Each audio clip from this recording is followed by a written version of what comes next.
Selamat sore, saudara-saudara sekalian. Pada hari ini saya akan menyampaikan progres penanganan pandemi COVID-19 sampai dengan tanggal 30 April 2020 pada pukul 12.00. Seperti yang kita pahami bahwa gugus tugas percepatan penanganan COVID-19 ini ditugaskan untuk mengkoordinasikan kementerian, lembaga, seluruh potensi masyarakat dan dunia usaha untuk berkolaborasi, terintegrasi dalam satu sistem dalam rangka untuk membendung penyebaran COVID-19 ini. Arahan-arahan yang diberikan oleh Presiden dan kemudian menjadi pegangan untuk seluruh gugus tugas, baik pada tingkat pusat maupun tingkat daerah adalah sebagai berikut. Yang pertama, pengujian sampel secara masif dengan pelacakan yang agresif dan diikuti dengan isolasi yang ketat. Yang kedua, layanan konsultasi medis menggunakan teknologi untuk mengurangi kunjungan orang ke rumah sakit dengan cara menggunakan layanan telemedicine. Yang ketiga, meningkatkan komunikasi yang efektif, detail, baik, dan transparan kepada semua pihak.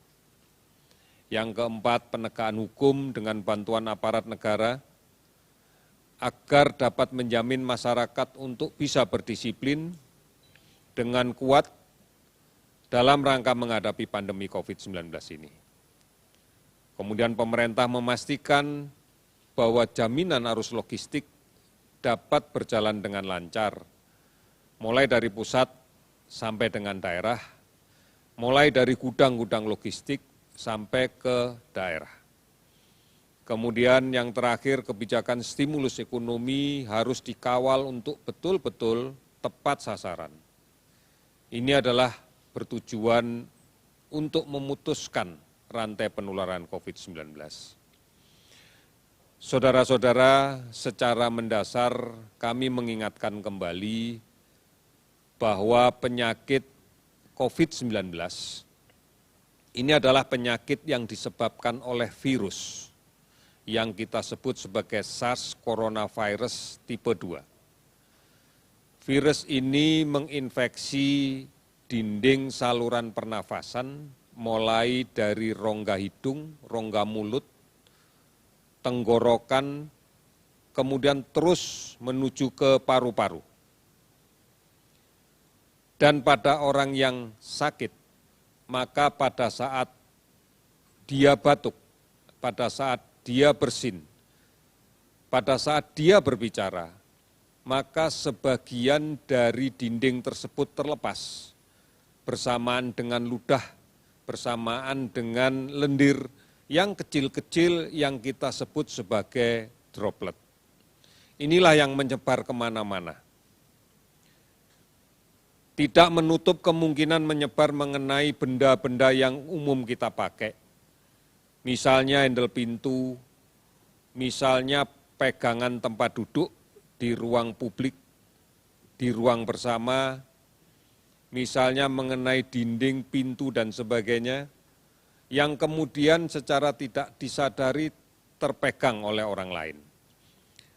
Oleh karena itu, mencuci tangan menjadi salah satu hal yang penting di dalam kaitan untuk membunuh virus yang tercemar pada semua bidang, semua bagian dari benda yang kemudian tercemar. Mencuci tangan dengan sabun dan air yang mengalir selama 10 detik secara merata sampai ke sela-sela jari, sampai ke ujung jari. Karena senyawa sabun atau deterjen ini akan menghancurkan dinding virus. Sehingga virus akan pecah dindingnya dan virus akan rusak. Oleh karena itu, saudara-saudara sekalian, mencuci tangan menjadi sangat penting. Dan ini harus sesering mungkin dilakukan manakala kita berada di ruang terbuka. Yang kita tidak pernah tahu bahwa benda di sekitar kita telah tercemari atau belum. Kebiasaan yang kemudian sering muncul dari cuci tangan yang tidak dilakukan adalah kemudian menyentuh muka, terutama hidung, mulut, dan mata. Ini sama dengan menghantarkan virus yang semula berada di benda yang tercemar oleh droplet orang yang sakit, kita pindahkan ke mulut, ke hidung, ke mata kita. Ini yang kemudian menyebabkan penularan terjadi secara terus-menerus dan kita masih sulit untuk menghentikan dan memutuskannya.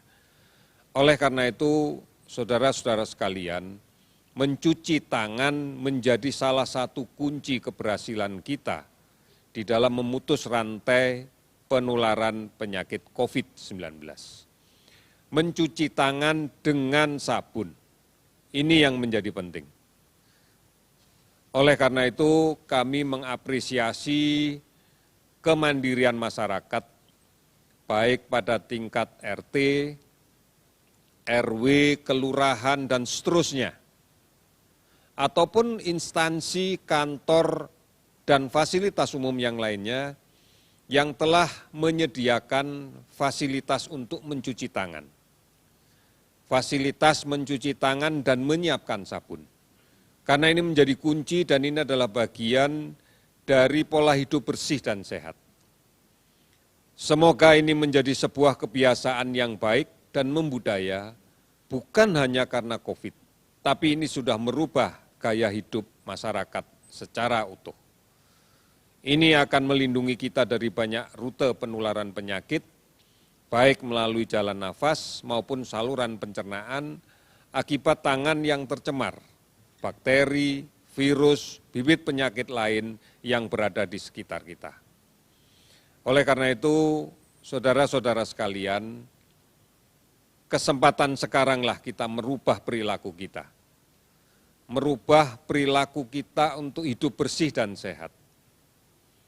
Secara perorangan, secara keluarga, secara komunitas, dan kita yakin secara nasional kita bisa melakukan itu. Kemudian cara lain yang bisa kita lakukan dan ini memenuhi peran yang besar juga adalah menjaga jangan sampai terpapar secara langsung dari droplet penderita COVID-19 yang masuk langsung ke saluran nafas kita. Oleh karena itu menjaga jarak pada saat melaksanakan komunikasi, menjaga jarak fisik pada saat berkomunikasi dengan orang lain, ini menjadi penting. Menjaga jarak dan kemudian menggunakan masker adalah kuncinya. Di dalam dinamika perkembangan penyakit sekarang secara epidemiologis, kita sudah tidak lagi bisa mengetahui siapa yang sakit yang berada di sekitar kita. Oleh karena itu, tetap di rumah adalah kuncinya. Batasi aktivitas sosial untuk hal-hal yang tidak perlu. Karena aktivitas sosial ini akan dapat dikonotasikan sebagai mobilisasi sosial, bergerak ke sana kemari. Dan ini akan mendekatkan risiko tertular dari kasus yang lain. Oleh karena itu PSBB adalah upaya secara besar, upaya secara kelembagaan, secara terstruktur di masyarakat untuk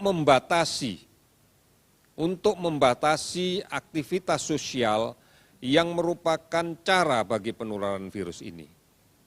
Sampai saat ini beberapa daerah sudah menjalankan PSBB, bahkan sudah ada yang mulai memperpanjang PSBB. Oleh karena itu, ini yang harus kita taati. PSBB adalah bentuk komitmen bersama masyarakat di suatu daerah untuk sama-sama menjaga jarak, sama-sama tetap di rumah.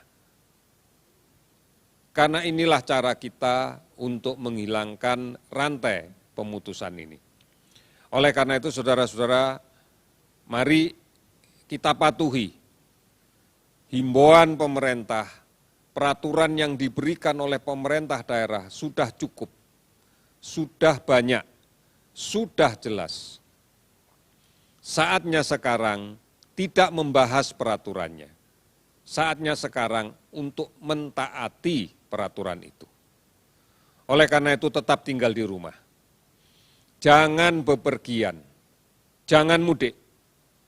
Karena kita tidak ingin tertular dan kita pun juga tidak ingin menularkan kepada orang lain manakala diri kita adalah salah satu pembawa virus itu tanpa gejala sama sekali.